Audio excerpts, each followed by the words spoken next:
The Competition Bureau is set to probe the grocery industry, and this comes as Canadians grapple with food prices rising at their fastest pace in more than 40 years.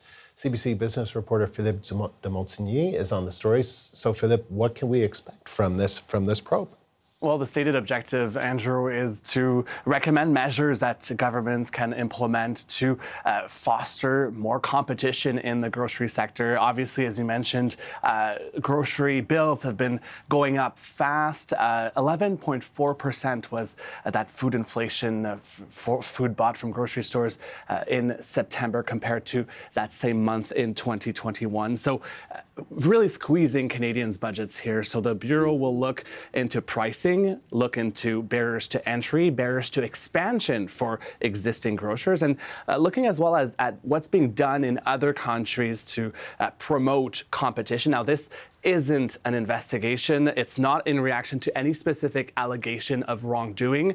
A study doesn't have the same teeth as an investigation like the previous one from the Competition Bureau looking into the price fixing of bread a few years ago. Stakeholders in this case provide information on a voluntary basis. Here's a food economist from the University of Guelph.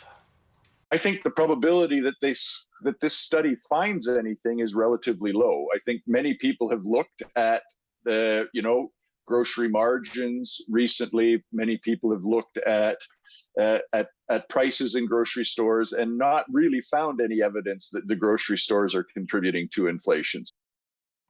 So earlier this month, the House of Commons Agriculture Committee voted to investigate food prices. The House of Commons, all parties actually voted unanimously in favor of an NDP motion, the so-called greenflation motion, calling on the government to tackle what they deem corporate greed in the grocery sector. And obviously in this circumstance, the Competition Bureau will be providing a set of recommendations in its final report to the federal government, and that's expected in June.